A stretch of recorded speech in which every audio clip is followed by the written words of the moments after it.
বাবলু, ও বাবলু, কোথায় গেলি বাছা আমার? তাড়াতাড়ি আয় না এদিকে। ভাত যে সব ঠান্ডা হয়ে গেল।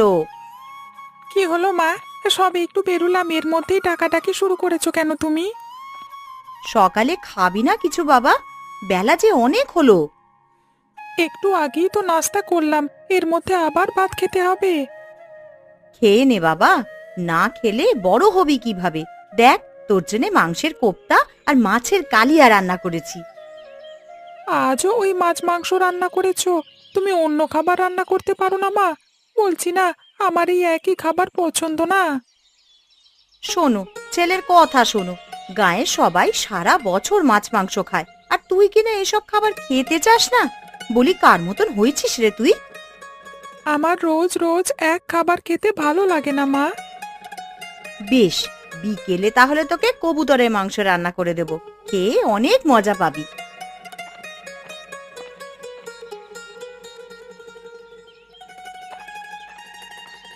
কই গো গিন্নি, তোমার হলো? আমার আবার কাজে যেতে হবে, আজকে আবার হাসপাতালে নতুন ডাক্তার আসবে। আমার রান্না সেই কোন সকালে শেষ। তোমার খাবারও টিফিন বাটিতে ভরে রেখেছি, তুমি খেয়ে কাজে যেতে পারবে। বেশ বেশ, তাহলে খেয়েই বেরিয়ে পড়ব। আচ্ছা শোনো না, যাবার পথে বাবলুকে স্কুলে নামিয়ে দিও তো। আমি আজ ওকে দিয়ে আসতে পারবো না। সে কি বাবলু, এত বড় হয়ে গেলি, তোকে এখনো স্কুলে দিয়ে আসতে হয়? এ তো ভালো কথা নয় রে। আমি তো রোজ মাকে বলি একা যাব, মা তো যেতে দেয় না। হ্যাঁ, তোমায় একা যেতে দিই আর গাড়ি ঘোড়ার তলায় পড়ে মরো। এত ভয় পেলে কি চলে গিন্নি? আর বড় হলে ছেলেকে তো একা ছাড়তে হবেই। তুমি যাই বলো বাপু, সে আমি পারবো না। আমার 10টা না 5টা না, একটাই মাত্র ছেলে। ওর কোনো কিছু হয়ে গেলে আমি বাঁচবো না। আমি বেঁচে থাকতে বাবলুর কিচ্ছু হবে না। বেশ, তোমরা এবার হাত মুখ ধো, আমি ব্যাগ আর খাবার নিয়ে আসছি।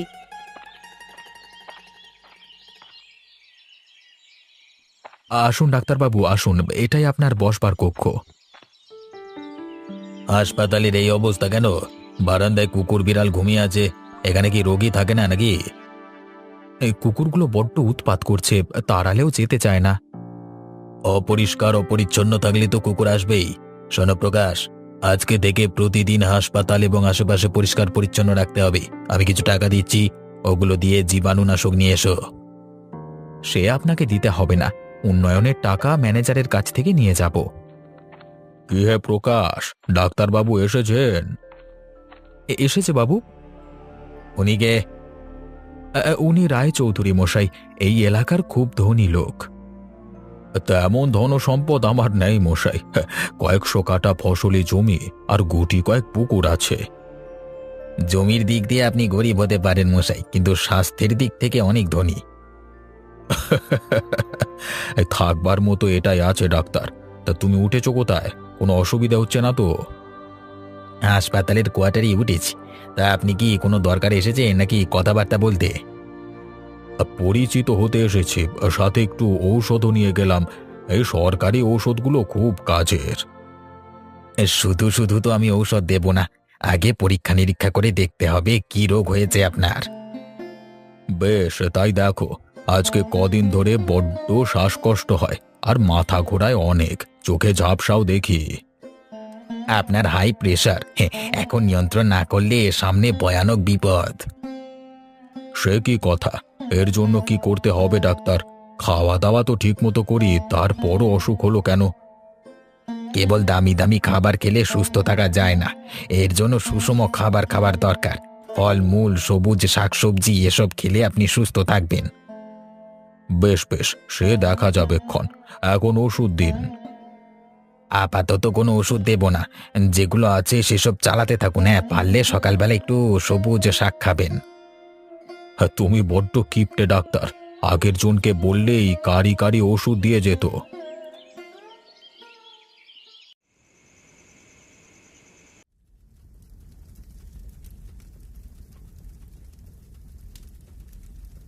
কি ব্যাপার সুভা, তোমার রান্না এখনো হলো না?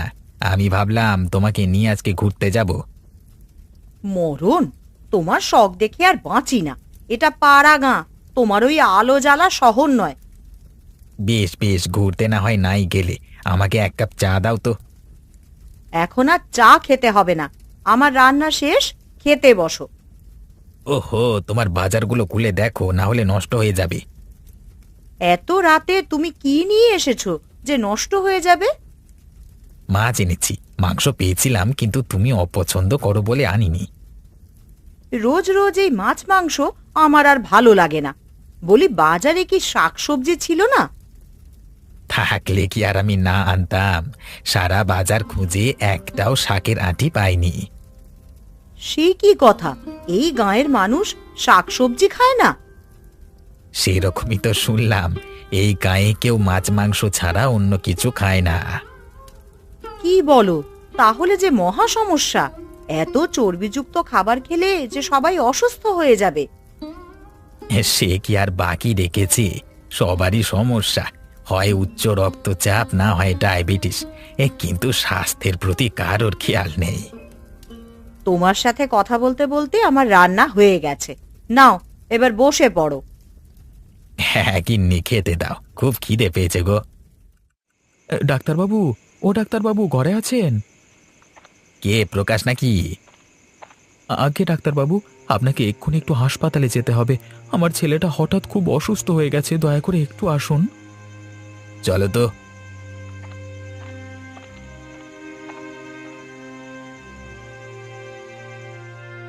ডাক্তারবাবু, এই যে আমার ছেলে বাবলু, আজকে সন্ধ্যা থেকে ঘন ঘন বমি করছে। ডাক্তারবাবু, ও ডাক্তারবাবু, আমার বাবলুকে আপনি বাঁচান, ও বোধহয় আর বাঁচবে না। আপনি থামুন, হাসপাতালে যখন নিয়ে এসেছেন রোগীর কোনো ক্ষতি হবে না। আমি চেষ্টা করে দেখছি, বাকি সব বিধাতার উপরে। আরে, ওর গা তো পুড়ে যাচ্ছে জ্বরে। ওর কি হয়েছে ডাক্তারবাবু? কঠিন রোগ নয় তো? ওর ফুড পয়জনিং হয়েছে।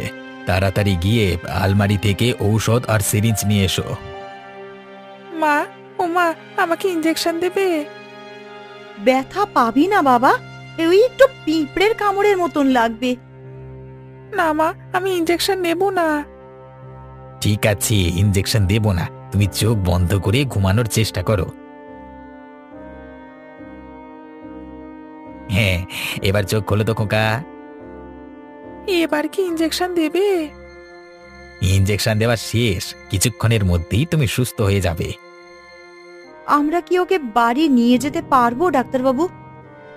না, আজকে রাতে ওকে হাসপাতালেই রাখুন, আর একটু পর পর স্যালাইন খাওয়াবেন। ঠিক আছে বাবু, আমি থেকে ওকে স্যালাইন খাওয়াবো। শুধু তা খেলে হবে না, এখন থেকে মশলাযুক্ত খাবার পরিহার করতে হবে। বেশি বেশি সবুজ শাক খেতে হবে। শাক পাতা খাবো আমরা?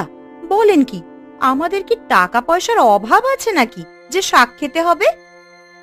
টাকা পয়সার অভাবের জন্য শাক খায় কে বলেছে আপনাকে? সবুজ শাকে অনেক পরিমাণে ভিটামিন থাকে, যা শরীরের জন্য খুব উপকারী। আপনি ভিটামিনের ওষুধ দিয়ে দেন, ও তাতেই হবে। আমার বাচ্চাকে আমি ওসব ঘাস পাতা খাওয়াতে পারবো না। বেশ, তাহলে আর হাসপাতাল ছাড়তে হবে না, দুদিন পর পর আসতে হবে। তোমার আক্কেল জ্ঞানটা কখনোই হবে না, বলো। কেন, কি করেছি আমি? তুমি নগেনের কাছে গেছো হাত দেখাতে, তুমি আর লোক পেলে না নাকি? হয়েছেটা কি তাতে? তুমি আর আমি ওকে আজ থেকে চিনি নাকি? জানো তো, ও কারোর ভালো চায় না, আর কারোর ভালো দেখতেও পারে না। মুখটা সামলে, হ্যাঁ? এবার কিন্তু বেশি বেশি হয়ে যাচ্ছে বলছি। ও ভণ্ড নয়, আর বদমাইশও নয়। কেন মুখ সামলে কেন? ও যে বদমায়েশ লোক সেটা আর কারও জানতে বাকি আছে নাকি? যেটা শুধু তুমি জানো না, আর বাকি গায়ের সব লোক জানে। দরকার হলে তাই শেখাবো। তুমি কি আমাকে এখনো চিনতে শেখাবে নাকি, যে কে বদমায়েশ আর কে ভালো? কিচ্ছু করবে না, তোমার যত আজগুবি চিন্তা।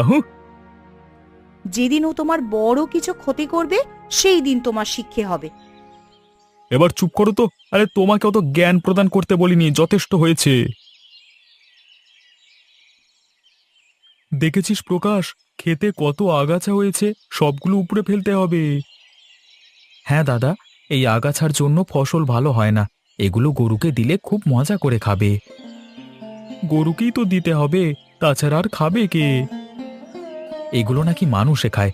ডাক্তারবাবু তো এই আগাছার জন্য পাগল হয়ে আছে। তার স্ত্রী এগুলো দিয়ে শাক রান্না করেন। সে কি কথা? ডাক্তারবাবু ওসব ঘাস পাতা খায় কেন? ওরা কি খুব গরিব? গরিব নয়, এগুলো খেলে নাকি স্বাস্থ্য ভালো থাকে, তাই তো তারা এসব খান। পাগল নাকি? সারা জীবন শুনেছি বেশি বেশি মাছ মাংস খেলে স্বাস্থ্য ভালো থাকে। আজকে শুনছি সবুজ শাক খেলে স্বাস্থ্য ভালো হয়। কি জানি দাদা, আমাকে তিনি যা বোঝালেন আমি তাই বলেছি। ওই তো ডাক্তারবাবু এদিকেই আছে। ওহে ডাক্তার, যাচ্ছেন কোথায়? তোমাদের কাছে এসেছি। তা কি হে প্রকাশ, ছেলে কেমন আছে? ভালো বাবু, বাড়িতে খেলা করছে। ছুটির দিনে ছেলে মেয়েকে সময় দেওয়া উচিত, আর তুমি দেখছি একটু ফাঁকা পেয়ে মাঠে চলে এসেছো। কি করব বলুন, প্রতি মাসে পরিবারের এত খরচ হয়, ফসল না ফলালে যে সংসার চালানো যাবে না। বেশ বলেছ, সংসার চালাতে হলে এমন বুদ্ধিমান হওয়া উচিত। তা ডাক্তারবাবু আমাদের কাছে কেন এসেছেন বললেন না তো? তোমাদের ক্ষেতের আশেপাশে দেখছি অনেক সবুজ শাক হয়ে আছে, আমি সেগুলো নিতে এসেছি। ও বুঝেছি, গিন্নিমা সবুজ শাকের ভাজি খেতে চেয়েছে বুঝি? শুধু গিন্নি নয়, আমারও এই শাক খুব পছন্দ। বেশ বেশ, আপনার যত খুশি আপনি নিয়ে নিন। আমরা তো এই শাক খাই না, সব গরুকেই খাওয়াই। তাহলে তো আজকে থেকে তোমাদের গরু অভুক্ত থাকবে, আমি সব শাক খেয়ে ফেলবো। সে নিয়ে যাবেন, ভাববেন না, আমাদের মাঠে অনেক শাক পাওয়া যাবে। বেশ বেশ, তবে আমাকে কিছু শাক তুলে দাও।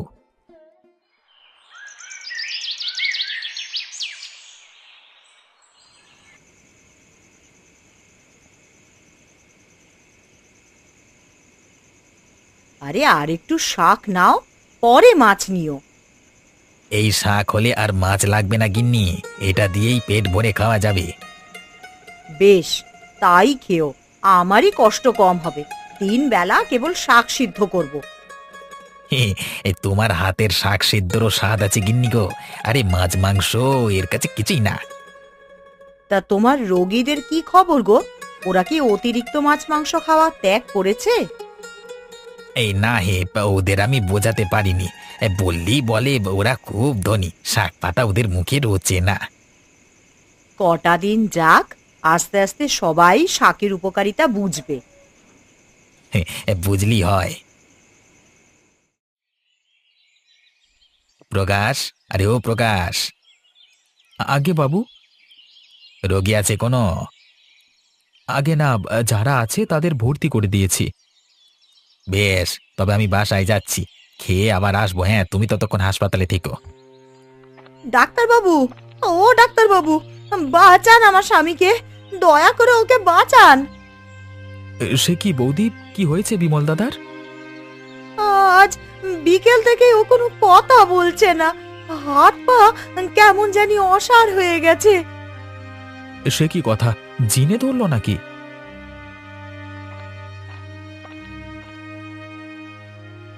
জিনভূত নয় গো, তোমার দাদা স্ট্রোক করেছে প্রকাশ।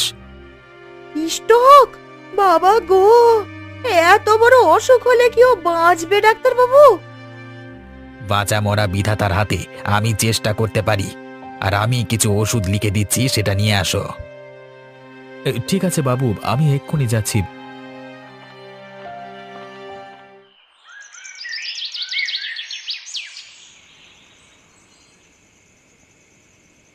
তারপর তারপর কি হলো বিমলের? তারপর আর কি হবে, অনেক চেষ্টা চরিত্র করে এবারের মতো বাঁচালাম, কিন্তু এভাবে আর বেশি দিন চলবে না গিন্নি। ওরা যেভাবে জীবনযাপন করছে, কিছুদিনের মধ্যে ওরা গুরুতর অঘটন ঘটিয়ে বসবে।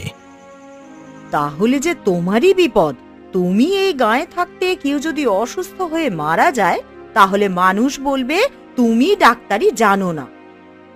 আমি তো চেষ্টার অন্ত রাখছি না গিন্নি, গুরুতর রোগী হলেও নিজের জ্ঞান দিয়ে সুস্থ করে তুলেছি আর কি।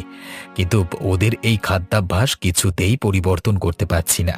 যতই বলি না কেন, ওরা মাছ মাংস সহ যত চর্বি জাতীয় খাবার আছে সব খাচ্ছে। আমার কাছে একটা বুদ্ধি আছে বুঝলে, সেই মতন কাজ করলে ওরা এই সমস্ত খাদ্য রেখে সবুজ শাক খাবে। কি বুদ্ধি গিন্নি, বলো আমাকে।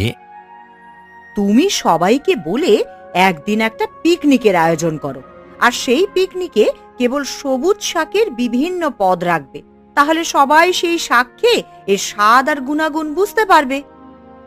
আরে, এ তো খুব ভালো বুদ্ধি।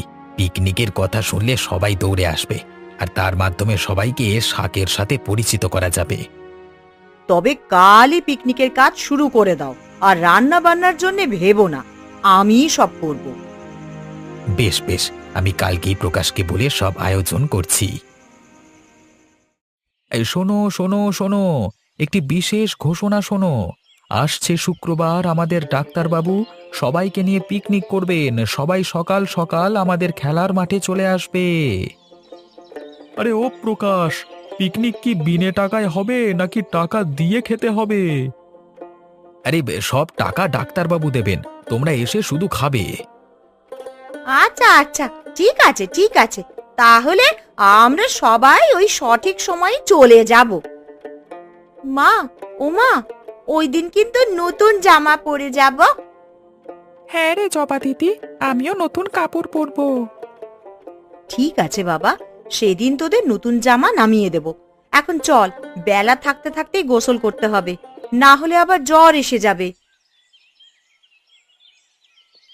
এই হুড়োহুড়ি করবেন না, পিকনিকের রান্না প্রায় শেষ, এখন সবাইকে খেতে দেব। প্রকাশ, একে একে সবাইকে খাবার দাও, কারোর যেন কোনো অসুবিধে না হয়। তা কি কি রান্না করেছেন ডাক্তার মশাই? আজকে কেবল সাদা ভাত আর কয়েক জাতের সবুজ শাক। কি সবুজ শাকের পিকনিক? ছি ছি ছি ছি ছি ছি, এমন তো কখনো শুনিনি। মাছ মাংস রেখে এগুলো কেউ খায় নাকি?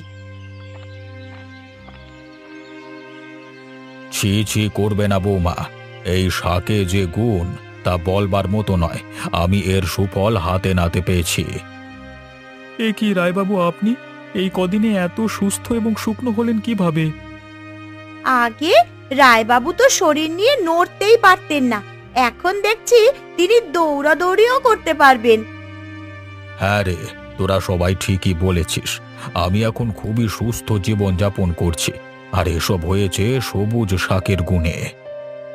সবুজ শাকের গুণে আপনার এই পরিবর্তন, বলেন কি? শশী ডাক্তার প্রথম যেদিন এখানে এসেছিল সেদিনই আমাকে সবুজ শাক খাওয়ার পরামর্শ দিয়েছিল। আমি তার কথা মতো সেই শাক খেয়ে আগের চেয়ে সুস্থ আছি। তাহলে তো আমাদেরও খাওয়া উচিত ছিল, কেন যে এতদিন খাইনি এ শাক? এই শাক খেতে যেমন সুস্বাদু, গুণও তেমন।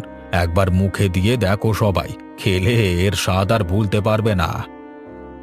সেই জন্যই তো আজকের এই আয়োজন হয়েছে, সবুজ শাকের এই পিকনিকের মাধ্যমে যদি ওরা একটু সচেতন হয়। আমরা আজ থেকে সচেতন হয়েছি ডাক্তারবাবু। বৌদিদির হাতের যে রান্না, তাতে সবুজ শাকের প্রতি আমাদের ভুল ধারণা কেটে গেছে। বেশ, এবার থেকে আর মাছ মাংস নয়, সবাই সবুজ শাক খাবে। বেশ, এবার তাহলে খাওয়া দাওয়া শুরু করা যাক, কি বলেন চৌধুরী বাবু? বিলক্ষণ, আমি তো বৌমায়ের হাতের রান্না খাওয়ার জন্য অপেক্ষা করছি।